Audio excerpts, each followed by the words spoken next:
One more minute. No, I want to be able to see what time it is. Welcome. Hi, everyone. Welcome to Robust American Love. My name is Karen Karbiener, and I am president of the Walt Whitman Initiative.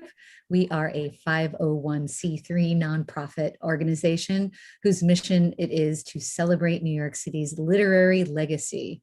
We serve as an organizing center for cultural activism and poetry-related events like the one you're just about to enjoy. Please follow us on Facebook and Instagram. I have started, believe it or not, I know some of my students are watching. I am actually doing Instagram and having fun, so do tune in. And also, of course, to our YouTube channel to explore many of the presentations we've already done as part of this Robust American Love speaker series. And if you like what we're doing, there are so many ways to support us. If you go to our website, you'll see a support us link with a PayPal link and also an address if you wanted to actually send anything. We're fueled by a love of poetry, but we need you to sustain our programs, events, and initiatives. So we appreciate every single donation and actually a lot of your words of support too. We decided to offer this particular speaker series, and notice we're using the word speaker, not lecture, to present timely public-facing conversations on Whitman's life, work, and legacy. You'll hear conversations and enjoy presentations by all sorts of people, from teachers and poets and grad students, artists, printers, photographers like Stefan. They're absolutely not designed to be academic, but free, open, and informal discussions that we end with a Q&A. So if you do have a question, if you're watching on YouTube right now, please make sure to post your question in the chat section. And the VP and MVP of the Whitman Initiative, Jesse Morandi, who is back there making all of this possible, will put your question out to us in our chat. So please do keep up with us. We're excited that you're here. There are a couple of events and activities I wanted to announce before we get to Stefan and Howard. You guys know that the 18th annual Song of Myself Marathon is coming up. We're so excited. Sunday, June 6th, 4 to 7 p.m. will be our 18th try at this. We are doing it online again, and starting next month, we will be recruiting those 52 presenters for the 52 sections of Song of Myself. If you are interested in this, please go to our website. We announce this also in our newsletter, which is new also. And I want to thank our board member, Dee Quee, and our intern, Freddie Widmer, for actually making this happen. It's a big deal and it looks great. If you didn't get our newsletter, you can also sign up for that at our website. So do take a look at waltwhitmaninitiative.org. Along with the Song of Myself Marathon this year, we offer our first Song of Myself Marathon poster contest. You guys see how much I've been using Tristan Pullen's design from last year, which I absolutely adore, Walt wearing his face mask and everything. This year, we're looking for you to design our next poster and also our visual background for the marathon. The deadline is April 15th, but methinks we will be a little flexible if you're just getting started with that this week. There's not too many rules, except you do want to use a line from Song of Myself. So you poetry lovers and artists, please think about that. There's a $200 prize and of course a lot of social media exposure if you want it. And we'd love to hear and see what you have to offer. I also wanted to say that we're very proud to present the first Susan Tane Whitman Fellowship. And that's something you can also read about at our website. The applications are due June 15th, 2021 for a $1,500 fellowship and support from inside the Whitman Initiative. Access to collections that you do not know how great they are. So if you are working on Whitman, if you are a public-minded scholar We would love to hear from you. Do take a look at the fellowship application website for all of the rules. All right, and just one more thing. Very pleased to present next month's presentation, which is an evening of Song of Myself with Paula Kipner. And she is just a fantastic force in music and also in the Whitman world. She has been working on a melody book for Song of Myself. And those of you that were kind of in tune with the celebration of Whitman's birthday in 2019, his 200th birthday, Paula for a while was sending all of us every week a new setting for a new section of Song of Myself. Really extraordinary project. I think she's up to section 41 of the 52, and she's going to be talking about that project as well as many of her other projects. Paula is a graduate of Eastman School of Music, and she's a composer of opera, theater, dance, film, and song. I remember years ago, and I'm forgetting when this was, in Riverside Church, seeing a performance of her opera Truth, which is an American opera about Sojourner Truth. So she's done a lot of really interesting themes in opera. But this melody book for Song of Myself is just so much fun. I could not resist inviting her to the show and to actually try our first Song of Myself sing-along. What do you think? We'll try it. Yeah, I hear Jesse laughing. That's all right. Okay, well, we'll see how it goes. And please join us then in May for that presentation. I believe it's May 18th, that Tuesday at 6 o'clock Eastern time. Right now, I am so excited to present two, not one, but two amazing guests to the show. We have our very own board member, Stefan Killen, who is a talented designer, but also a pinhole photographer. If you do not know what that is, you can ask him today, and he's going to be telling you about this extraordinary project that he has been working on called Crossing Brooklyn Ferry, very much based on the poem, but also very inspired by Howard Nelson's essay about crossing Brooklyn Ferry.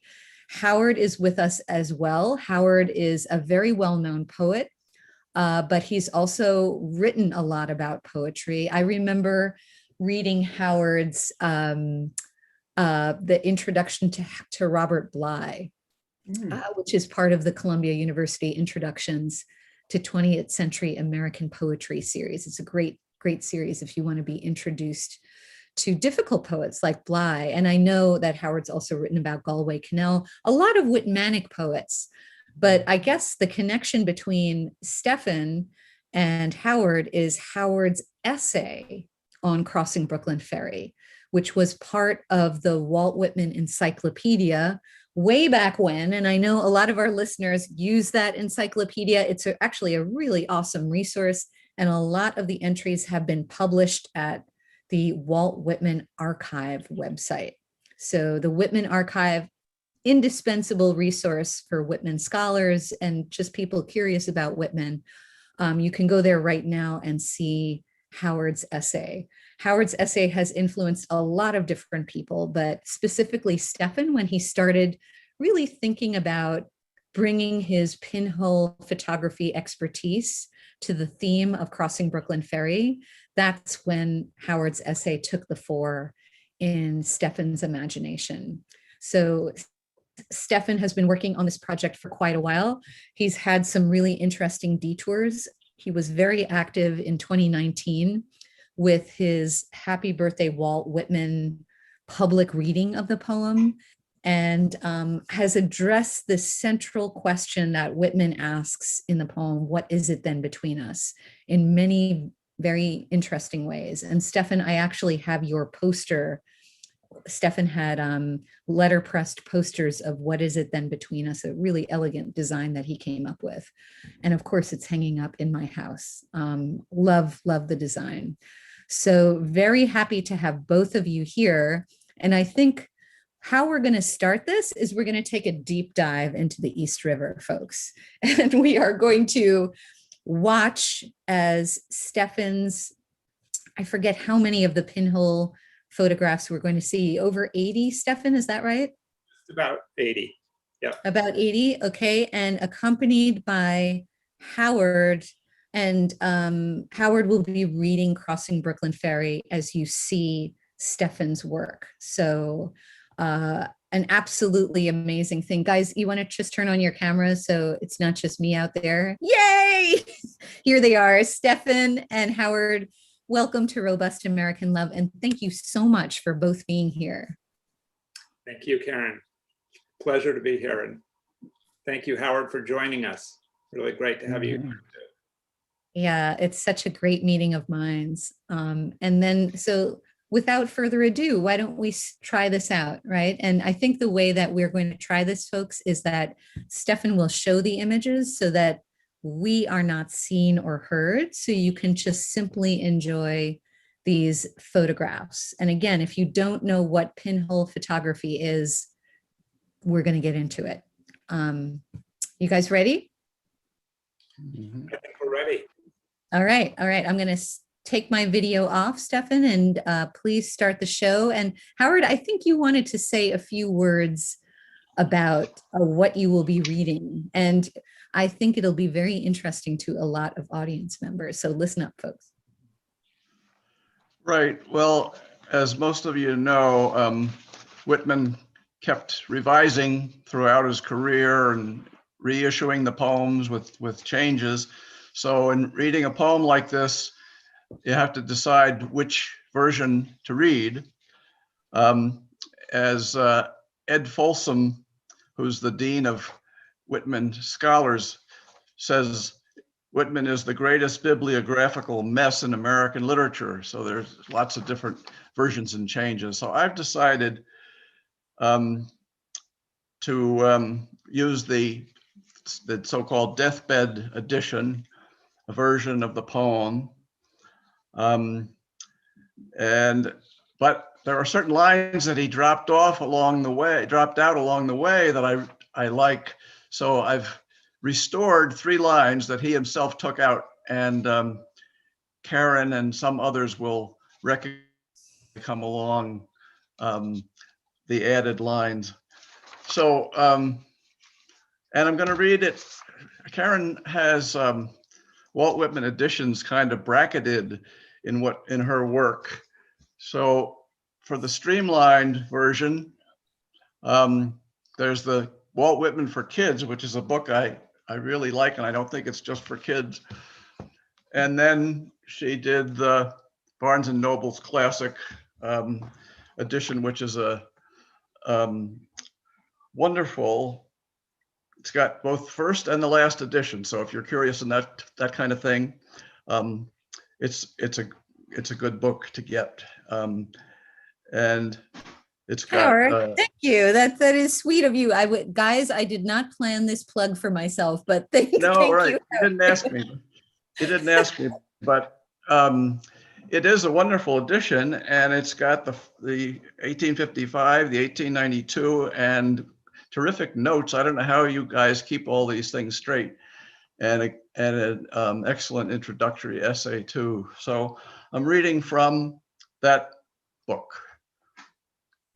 All right, so yeah, I will take my video out. Perfect. And Stefan, you've got the screen. That looks good. Okay. Beautiful. Crossing Brooklyn Ferry. Flood tide below me. I see you face to face.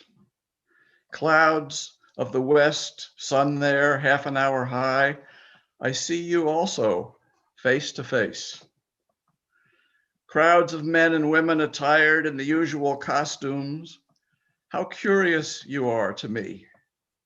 On the ferry boats, the hundreds and hundreds that cross, returning home, are more curious to me than you suppose. And you that shall cross from shore to shore years hence are more to me and more in my meditations than you might suppose. The impalpable sustenance of me from all things at all hours of the day, the simple compact, well-joined scheme. Myself disintegrated, everyone disintegrated, yet part of the scheme. The similitudes of the past and those of the future, the glories strung like beads on my smallest sights and hearings, on the walk in the street and the passage over the river, the current rushing so swiftly and swimming with me far away, the others that are to follow me, the ties between me and them, the certainty of others, the life, love, sight, hearing of others. Others will enter the gates of the ferry and cross from shore to shore. Others will watch the run of the flood tide. Others will see the shipping of Manhattan, north and west, and the heights of Brooklyn to the south and east. Others will see the islands, large and small. 50 years hence, others will see them as they cross, the sun half an hour high. 100 years hence, or ever so many 100 years hence, others will see them, will enjoy the sunset, the pouring in of the flood tide, the falling back to the sea of the ebb tide. It avails not, time nor place, distance avails not. I am with you, you men and women of a generation, or ever so many generations hence. I project myself, also I return. I am with you and know how it is. Just as you feel when you look on the river and sky, so I felt. Just as any of you is one of a living crowd, I was one of a crowd.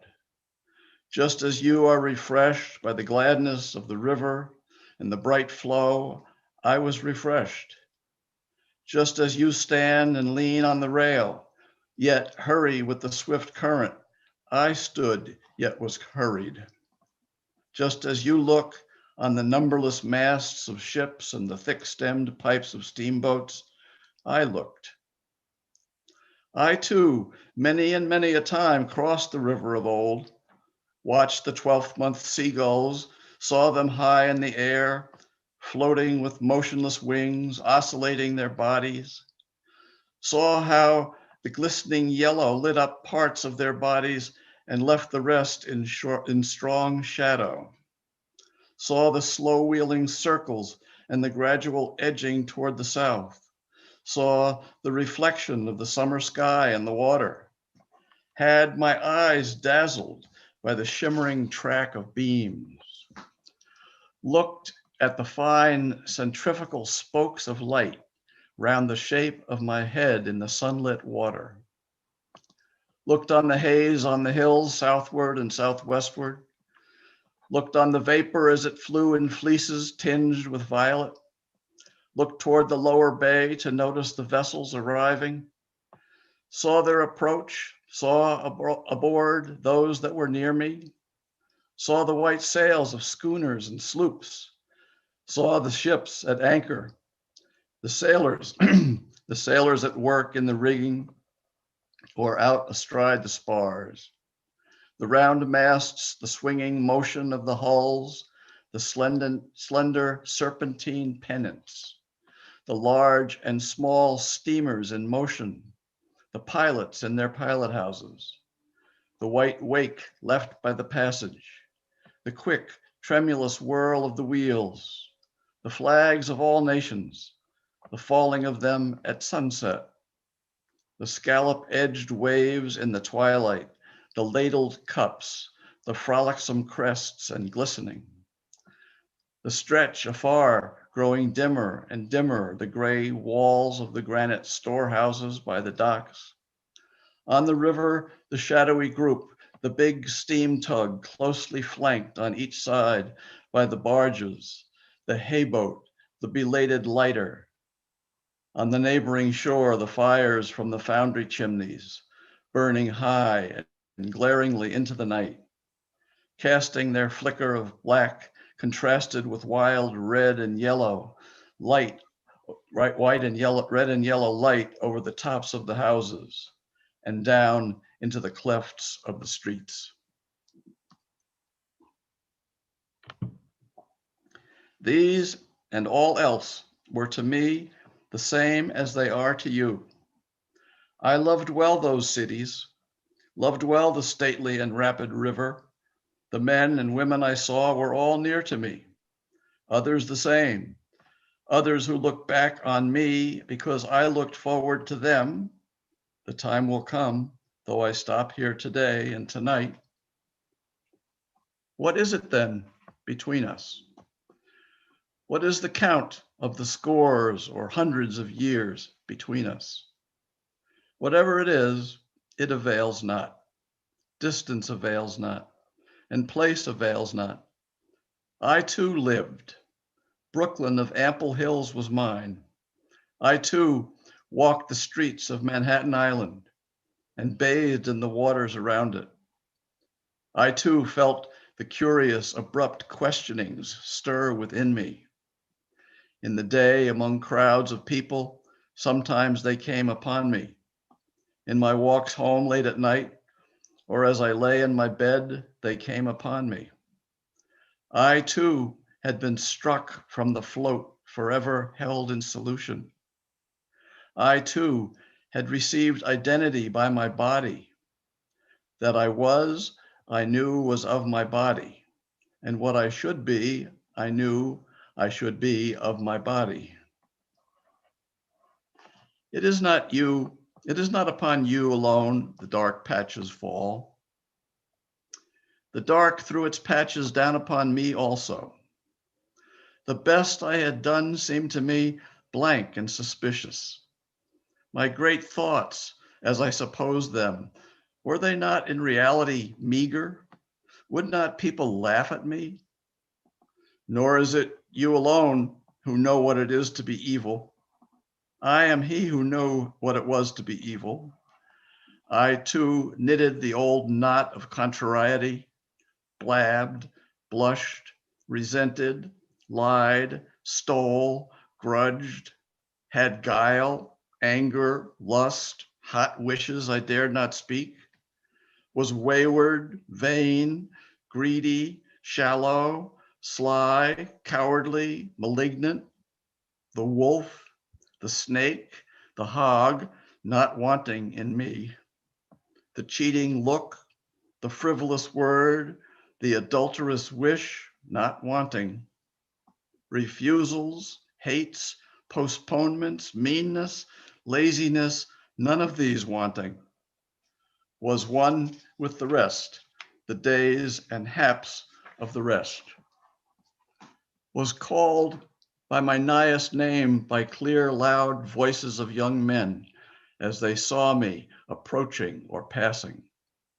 felt their arms on my neck as I stood, or the negligent leaning of their flesh against me as I sat, saw many I loved in the street or ferry boat or public assembly, yet never told them a word, lived the same life with the rest, the same old laughing, gnawing, sleeping, played the part that still looks back on the actor or actress, the same old role, the role that is what we make it, as great as we like, or as small as we like, or both great and small.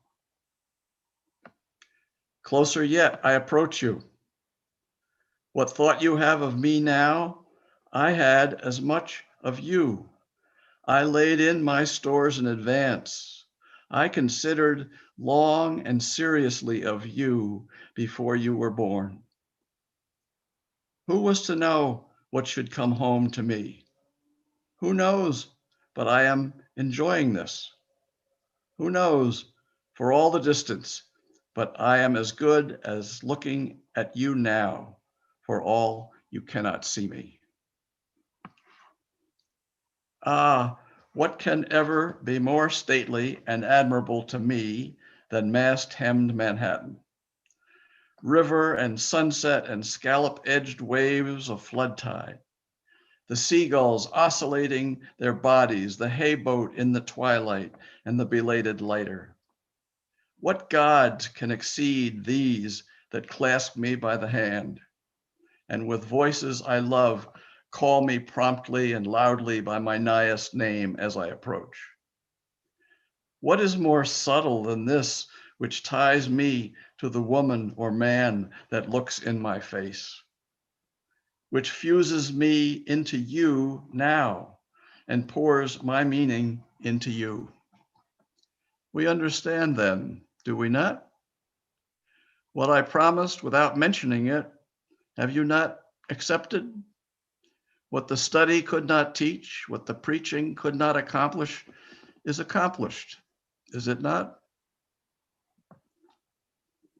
Flow on, river, flow with the flood tide and ebb with the ebb tide. Frolic on, crested and scallop-edged waves. Gorgeous clouds of the sunset, drench with your splendor me, or the men and women generations after me. Cross from shore to shore, countless crowds of passengers. Stand up, tall masts of Manhattan. Stand up, beautiful hills of Brooklyn. Throb, baffled and curious brain. Throw out questions and answers. Suspend here and everywhere eternal float of solution. Gaze, loving and thirsty eyes, in the house or street or public assembly. Sound out, voices of young men, loudly and musically call me by my nighest name. Live, old life, play the part that looks back on the actor or actress. Play the old role, the role that is great or small according as one makes it. Consider, you who peruse me, whether I may not in unknown ways be looking upon you. Be firm, rail over the river, to support those who lean idly, yet haste with the hasting current. Fly on, seabirds, fly sideways or wheel in large circles high in the air. Receive the summer sky, you water, and faithfully hold it till all downcast eyes have time to take it from you. Diverge fine spokes of light from the shape of my head or anyone's head in the sunlit water. Come on, ships from the lower bay, pass up or down, white-sailed schooners, sloops, lighters. Flaunt away, flags of all nations, be duly lowered at sunset. Burn high your fires, foundry chimneys. Cast black shadows at nightfall. Cast red and yellow light over the tops of the houses. Appearances now or henceforth indicate what you are. You necessary film, continue to envelop the soul. About my body for me and your body for you. Be hung out divinest aromas. Thrive, cities, bring your freight, bring your shows, ample and sufficient rivers. Expand, being than which none else is perhaps more spiritual. Keep your places, objects than which none else is more lasting. We realize the soul only by you, you faithful solids and fluids. You have waited, you always wait, you dumb, beautiful ministers. We receive you with free sense at last, and are insatiate henceforward. Not you any more shall be able to foil us or withhold yourselves from us. We use you and do not cast you aside. We plant you permanently within us. We fathom you not. We love you. There is perfection in you also. You furnish your parts toward eternity. Great or small, you furnish your parts toward the soul.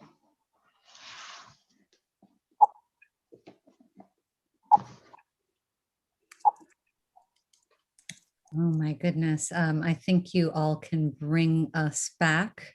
Stefan, if you can, open up the screen so that we can all see each other and what a magnificent experience. I must say, I am near tears. Walt was certainly not the poet of social distancing, and I can't think of a more welcome poem at this time. It made me miss those crowds, man. Made me miss those crowds, both the photographs and the reading. Howard, thank you for putting such a deliberate and strong tone in there. So I feel cleansed, and I often think about this poem as sort of some sort of rite like that, a baptism, right? About a twice daily baptism that Whitman had when he was coming back and forth on the East River, from Brooklyn, where he lived, and then, Manhattan, where he played or sometimes worked, and then back home again in the evening. And magnificent experience. And there's many things to talk about here, but Stefan, I think I'm going to start with the images, just because we've now seen 80 of them. Is this the full run in the book, or is this a work in progress where you are still taking photographs now? I haven't taken new photographs in a while. Most of them were taken in 2013, 14, 15. I haven't taken new ones. I have new photos in mind that I need to take. Specifically, when I started this project, I was, really snooping around on the ferries with my weird pinhole camera. Oh, good. We can see it. Yeah, because you can see that some of your subjects are looking very curiously on you. And I guess it's because the camera itself looks a little bit like a toy. Or a bomb. I got shut down once by the administrators on the boat for literally, I looked at the guy, and behind him, there were like 15 people looking at me like I was about to blow up the ship. So, I was not clear when I was taking these photos in 2014 that I need to be photographing people's eyes, like people's faces. And so I have a challenge ahead of me to do that. And I don't know whether I'll bring my friends with me, or, when I was on the ferry, I did ask some people if I could take their photo, and got some portraits in that way. I have no idea how many photos are going to be in the book. Probably not 80, probably fewer, but the book is still very much a work in progress. So this group of 80 is, 80 culled from several thousand that I have, but the book will probably be substantially fewer. Can you take us through what a pinhole photograph is? They certainly have a feeling to them. And, the listeners are looking, of course, at your virtual background here with a great shot, but there's a sort of, for me, I'm trying to isolate what the magic is, but there's a precision, and then there's also a real fuzziness, and it's often unpredictable what is going to be precise and what is going to be fuzzy. I guess that's part of taking these, right? Right. So a pinhole camera is, you can make your own pinhole camera. It's essentially a container that you can keep light out of and then let light into in a controlled way for some amount of time. Generally, that time is probably a minimum of a second, in so much as that's about as fast as you can. This is my lens or aperture here. I open this up, and the hole is behind it, and it's literally a pinhole. So a second in broad sunny daylight is the fastest that I can get a shot. If it's darker, the shot that you're looking at behind me now, I don't remember, but I'm guessing it was probably like a 10-second shot, just because I'm kind of inside. But even 1 second is, 100 times slower than a standard camera. So anything that is stationary will be in focus. Anything that is moving, which is anything that's alive, will be moving. And if the exposure is more than 2 or 3 seconds, it'll start to just disintegrate. There won't be anything there. An exposure of 10 seconds, there won't be anything there, at all of something that's moving. So is that part of the attraction to you? There's a sort of unpredictable element to these, right? Because you don't know how or when your subject will move.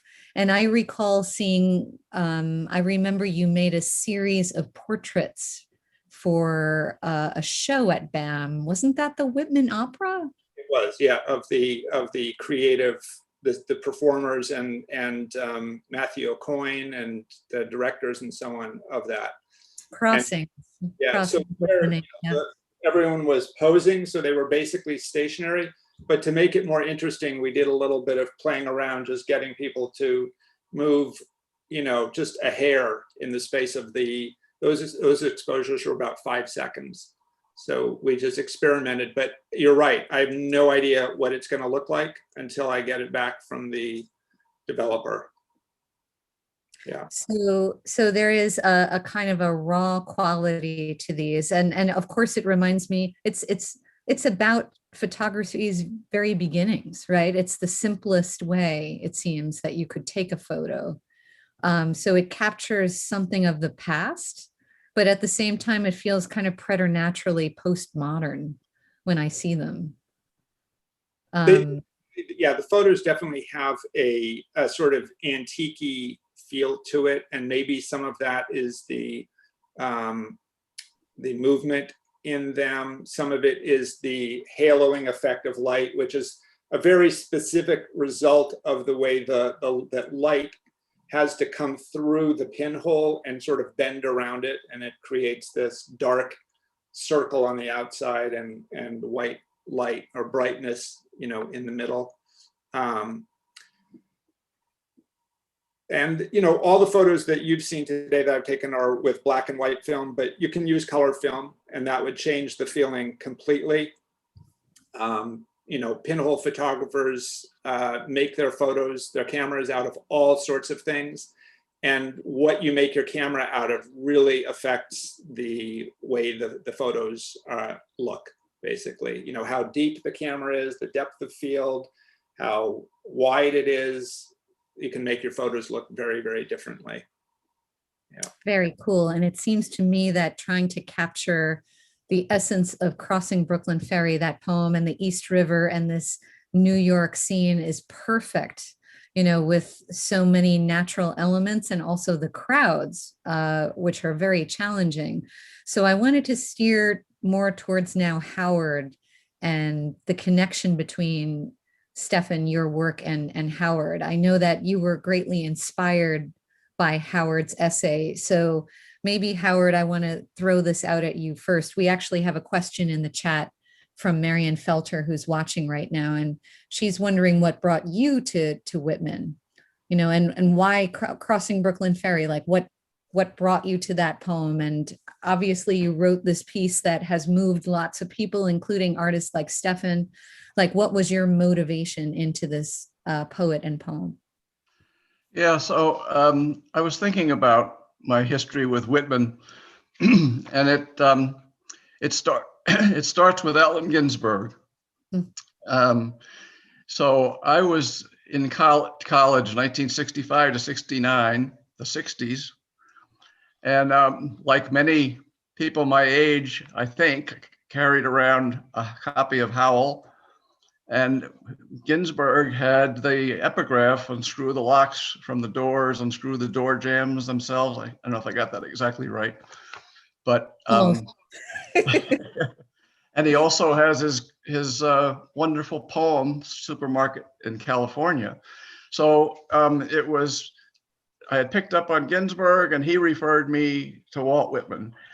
And when I got to college, Gettysburg College, a place which I really had a great experience there, but Walt Whitman was not a favorite there in the English department, and neither was Allen Ginsberg. I had to assert myself a little bit, and besides Allen Ginsberg, I did have a class where the professor had D.H. Lawrence's Studies in Classic American Literature, and we never got to that book because he was constantly saying, not constantly, but often saying, we can't talk about literature today. We need to talk about the latest bombing escalation in Vietnam. It was like that. He often felt that was the priority. So in any case, I had to read D.H. Lawrence myself, and I did. And between those two recommendations, I made my way toward Whitman. I got an MA, Howard University, and then quickly got a job at Cayuga Community College, where I taught for my whole career. And I taught a lot of freshman comp classes. Our general load was 5 courses, 4 Wait. writing courses, and then Each semester? Yes, each semester. Holy Right. Five Heavy load. classes. Wow, that's a lot of teaching. 5 classes, and usually it would be 4 comp courses, writing courses, and then a lit class. So I got into teaching American Literature 1. And, you know, they say there's different ways of learning something. You can take a course, but better than that is to write about it, and better still is to teach it. So I did the teaching part. I would teach American Lit every semester, and I already knew I loved Whitman enough that I did something of Whitman always. And then becoming more of a Whitman maniac as it goes along. Whitmaniac. So reading and many biographies and so on, until I started to go to conferences. And I went to a wonderful conference at the University of Iowa, and there were all the Whitman scholarly community. Gay Wilson Allen was the dean at that point. Ed Folsom was a young guy. Charlie Shively was a gay scholar to sort of challenge the views of the old straight scholar. I was in the room when he did that. It was kind of, interesting.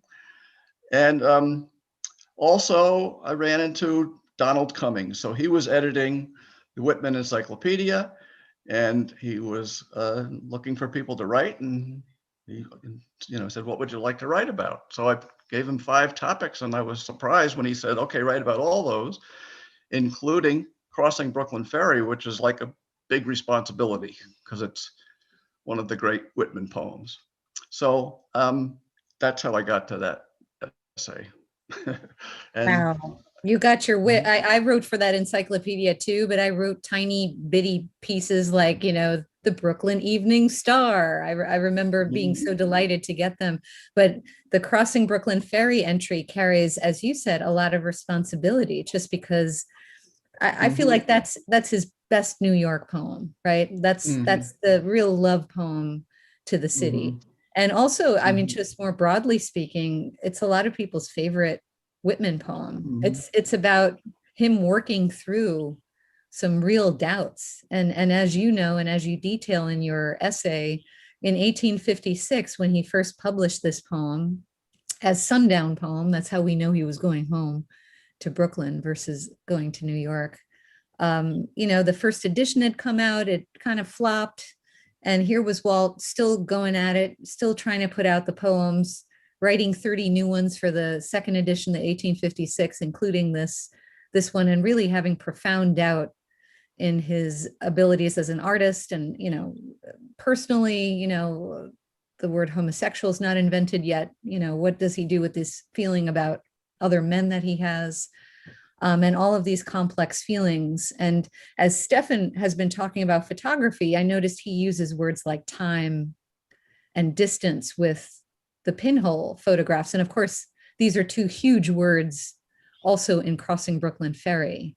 So maybe the 2 of you can talk about the meeting point. I just think it's a neat parallel for the poem itself, that you 2 are sort of meeting in the middle of the river somehow, the poet and the photographer, to capture and crystallize the beauty of this poem. So Stefan, what was it about the essay that drew you in? Like, what did Howard tell you that you felt like you wanted to do in photographs? Well, it was more that he said things that I had, I sort of have the sense like I've already been taking photos of the ferries for a while.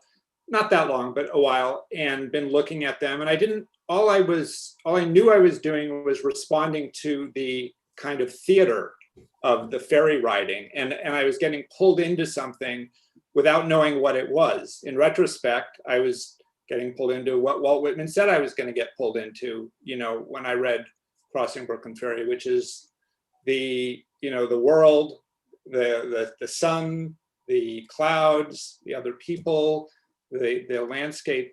So I was taking these without having an intention, and then I came, you know, in my trying to dig deeper into what I was doing, I found Crossing Brooklyn Ferry online and read it, which I had never read before.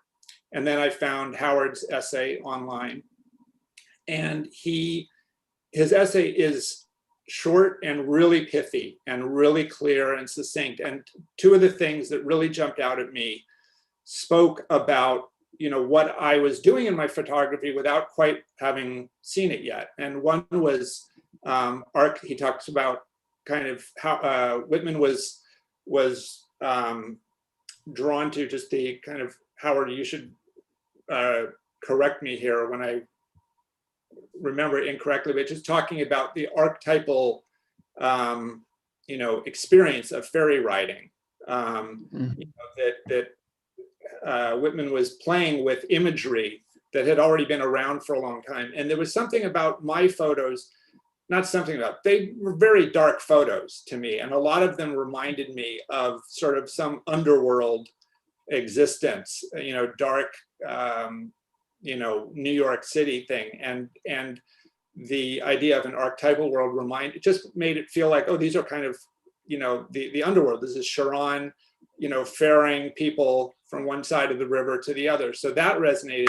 But more importantly than that was he talked about time in Crossing Brooklyn Ferry and how, you know, it's circling time. He used that phrase, I think, if I'm remembering correctly, circling time. And I suddenly started to have a real awareness of not just time in my photos, which is part of pinhole photography because your exposures are long, but more like the effect of that time on the photo. So that it's just like, you know, it creates a kind of ebb and flow of the tides. You know, you're pushing into something that's coming into focus, then you're retreating, it's getting out of focus. And there's this constant motion, this kinesthetic, you know, experience of pushing, pulling, coming and going that is part of the ferry riding, it's part of the photography, and it's very much a part of the poem too, Crossing Brooklyn Ferry. You know, the whole poem is just, you know, there's very little in some ways, not that there's very little to hold on to, but the whole time he's pushing into an idea, then coming back from it, pushing into it further. So that's what I was responding to. Howard, feel free to correct anything I. No, I've been thinking about that question that you ask, and the whole kinesthetic quality. I don't know how to explain it. He does it. It's a miraculous artistic quality that is flowing through the poem. The archetype part, I think I can give a more coherent thought. You picked out the line, Whitman was moving among archetypes. And so archetypes, fundamental images and patterns that are sort of built into the human psyche. There's a slippery space, I think, between archetypes and cliches that the archetypes can turn into cliches depending on who's using them. You could just listen to an NPR personal interest story any day randomly, and people will be talking about their journey, you know, my journey. So I try to avoid using the word journey, and I also try to avoid the word iconic, which has lost all its iconicness because people are always using it. But so the thing about Crossing Brooklyn Ferry is it's the journey.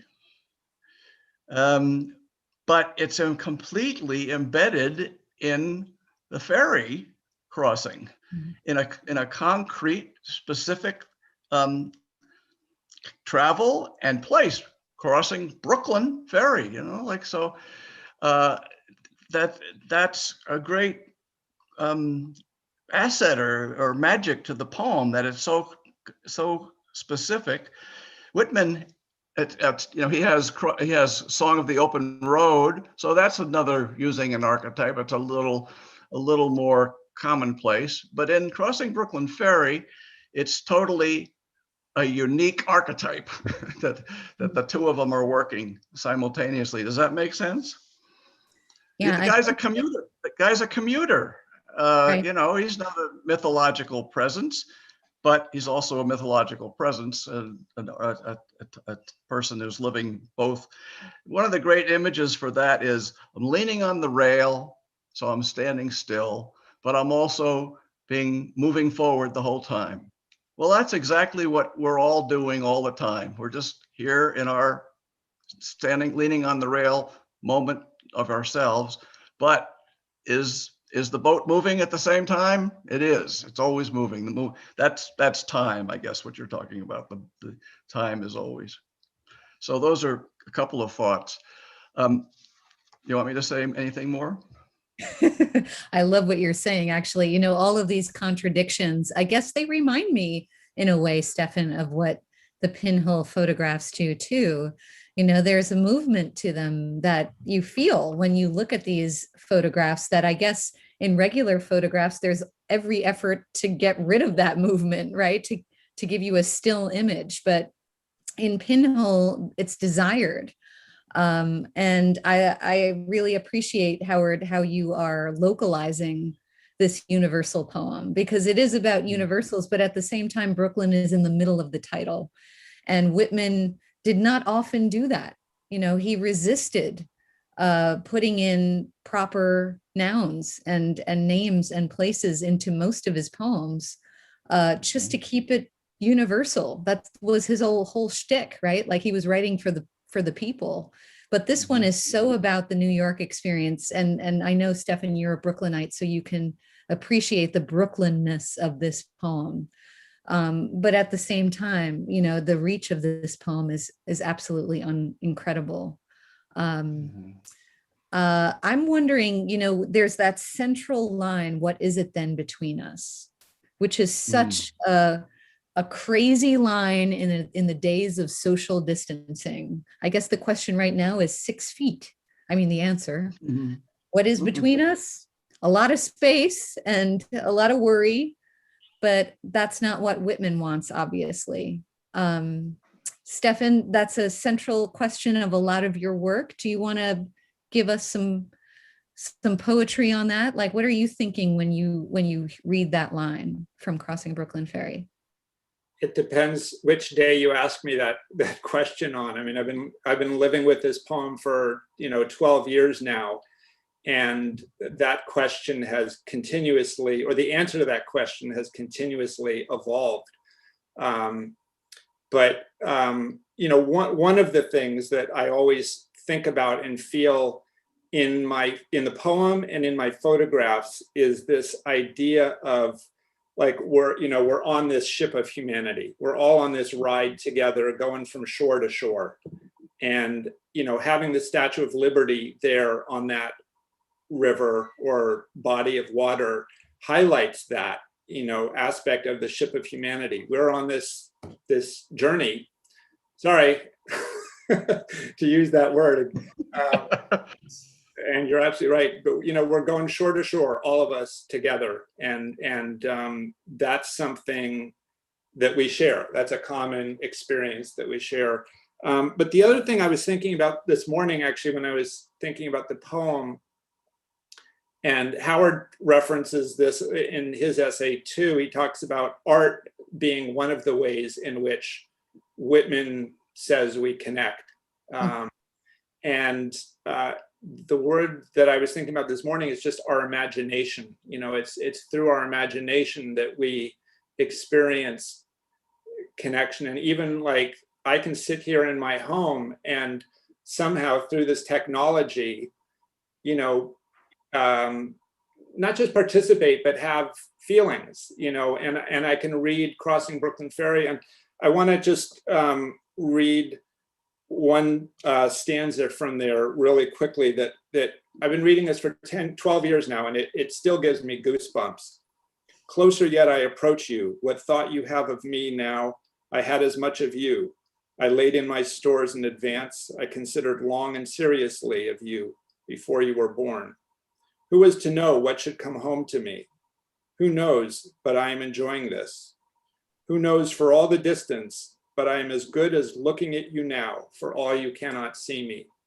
And I get goosebumps every time I read that last line. Just this, my imagination feels that Walt Whitman is in this room with me. And, that's the power that art has to, through the gimmicks of art and through the magic of art and that kind of communication, like I can connect with you, with another person and have the same feelings or, my version of them.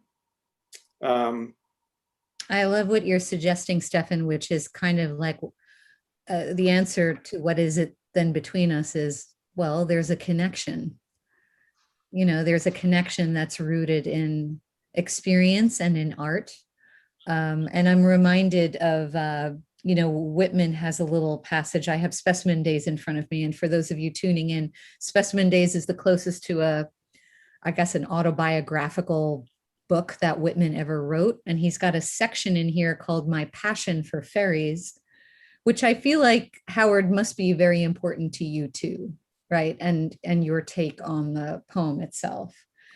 So this is just a short paragraph. I'll cruise through this. And Walt says, living in Brooklyn or New York City from this time forward, and he means, he basically grew up in New York City, right? So the 1830s, 40s, 50s.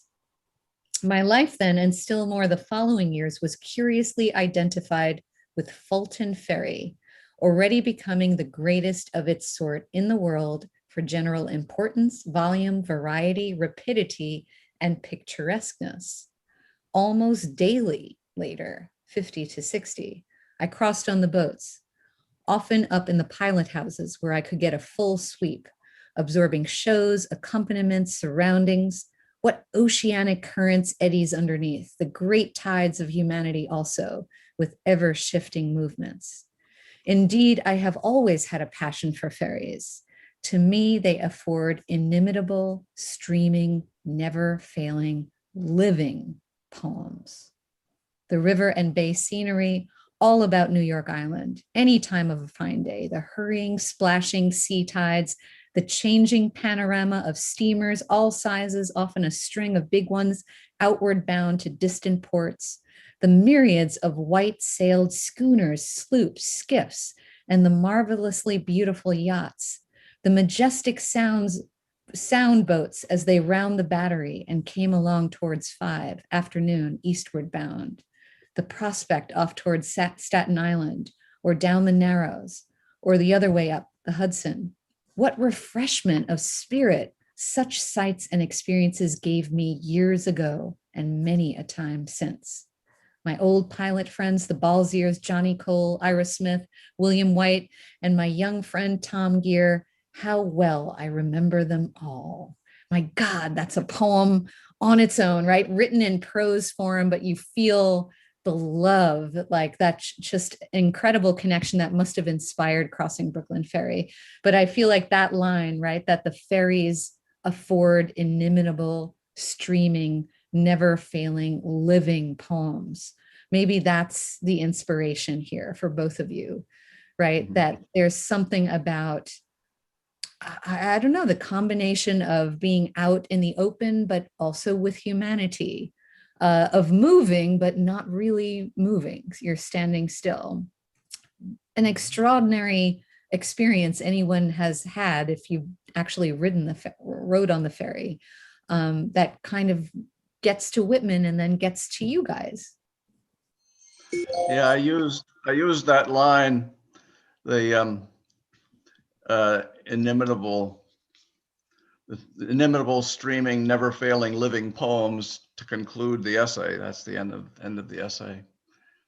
And you're right about Specimen Days. I edited a collection of his nature poetry, and it kind of was my discovery of Specimen Days. There's prose poems galore in there that are just terrific. Some of his best nature writing in Specimen Days. Yeah. That's worth looking at for our listeners out there. The collection is called Earth, My Likeness, Nature Poetry of Walt Whitman. That was edited by Howard. I think North Atlantic Books put that out. So, you know, it's a city poem, but it's very much a nature poem, right? There's so much. I'm reminded of Whitman's famous quote at the end of Song of Myself. Do I contradict myself? Very well then. I contradict myself. I am large. I contain multitudes. So this beautiful Rumi poem has inspired two beautiful artists that I'm so pleased to have on the show, Howard and Stefan. And you guys, I don't know if you've looked at the chat, but we've gotten so many questions. And I feel like before we go, maybe we can just address a couple of them.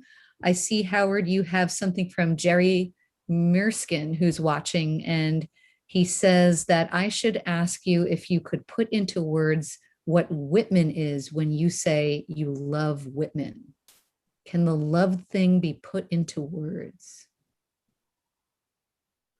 No. That's an easy answer. Are you going to leave it at that? Oh, I guess so. That personal quality that you talked about, some of us feel that. I mean, maybe many of us feel that. And I was just going to add that he did that over and over again throughout his poetry, sometimes more successfully than others. You know, sometimes it feels like a mannerism, but here's my answer to Jerry's question. Whitman says in the middle of song, not in the middle, but near the end of Song of Myself, I might not tell everybody, might not tell everyone, but I'll tell you. So, you know, there it is in the book published out to the world, but I believe him. That's great. Thank you. That's awesome. And I'm just gonna, very, very good answer. Thank you. Stefan, I'm gonna throw one question at you from Susan Wolstenholme, who notices that the photos are indistinct, and she actually really likes that. They're specific people, but they could be anyone. Do you have that in mind when you are making these? I feel like that's kind of getting at what we've been talking about, right? Right. You know, I mean, that preceded this project. You know, I've been taking pinhole photos of New York City for years, and it's just the nature of pinhole photography. People are pretty indistinct unless you set things up to do, you know, a portrait of someone right in front of you and you have the right lighting and so on. But, you know, the reason we're talking right now, the reason I've been doing this project is because I recognize that quality of pinhole photography married really well with this poem, and gave me this idea to, you know, put them together and make a book that combined both of them, and used pinhole photography not so much to illustrate crossing Brooklyn Ferry, but just to have, you know, to be another response to a kind of a variation, my take on some of the things that Whitman is getting at in the poem. Much more subtle than just an illustrated poem. You know, you're doing something much more subtle than that here. And I think it's coming through in this presentation. We can't wait to see the book. So what do we do? How do we look out for this book? Wait patiently at this point. It's still you know, it's I thought it was closer a number of years ago. Right now, you know, Karen, thank you for inviting me to be a part of this. This has kind of reignited my fire, and so it's moving forward. And follow me on pinholenewyork.com, and I'll keep you updated there. And you put some great photos, I know, up at the site. You know, there's just a quick question from Caitlin Shea, who we love and is at the Whitman birthplace. Thank you, Caitlin, for tuning in. And the Whitman birthplace, of course, we're so excited that they have also such really interesting events going on. Definitely check them out, folks, for more fun virtual stuff. But Caitlin just has a quick question. Do you need to change the film after every shot? No, I use medium format film. It's 120 film, which I put in this camera, and you can see at the top of each side, there's a sort of spool. And so I can turn it through. There are numbers on the back of 120 film, so I can see how far to roll it. So I get 12 shots out of every roll. And then I have to disassemble the camera and put in a new roll. So it's not quite as tedious as, once every 12 shots. But it's very, it's labor intensive. Do you develop that film on your own? I don't. I bring it to a shop to do that. Yeah. Okay, great. I know we could talk forever, but we do try to keep these around an hour, and we wanted to end with some poem, with a poem.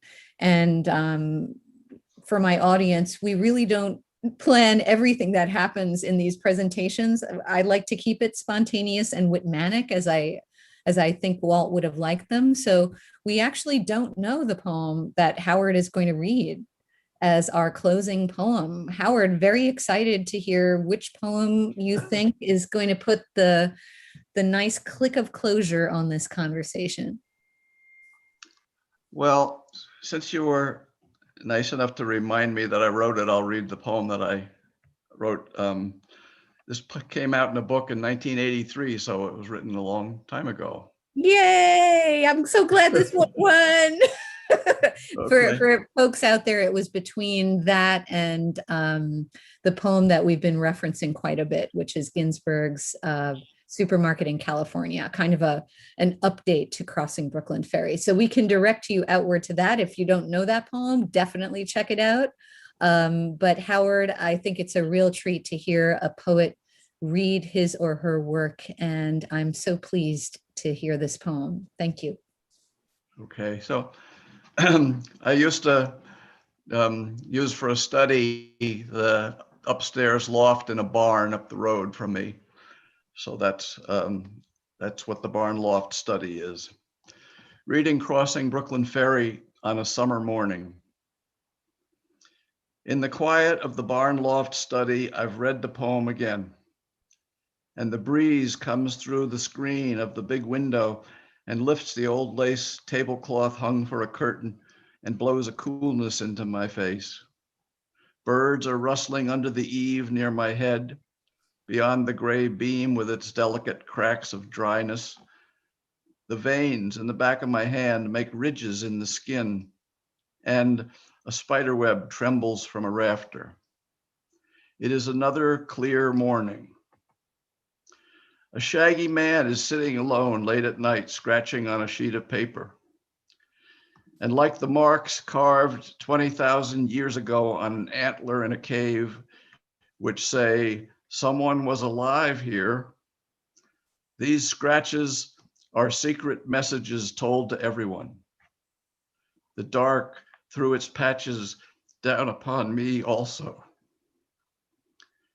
He listens to the night and remembers the flow of the river and the men and women on the deck and the curious crown of beams of light his shadow wore in the water, and feels the pull of his words in his chest, and his hand scuffs slowly across the page. Wow. Thank you, Howard, for a moving and perfect close to this. And both of you, Howard, Stefan, thank you so much. I'm going to watch this one over and over again, just because I miss both. I mean, I miss Stefan. I know Stefan. I've got to meet Howard. I got to take you guys both out for a beer, as we should be doing right now after something like this.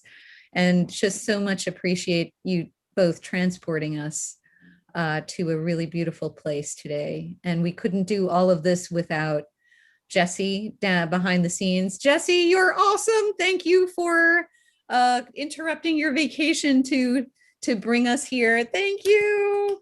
And everyone, please remember to join us again next month for another installation of Robust American Love. Meanwhile, sign up for our newsletter so you can hear more about us and check out our stuff at our website. We appreciate all of your support. Good night, everybody. Thank you. Thank you so much, Karen. Thank you, Howard.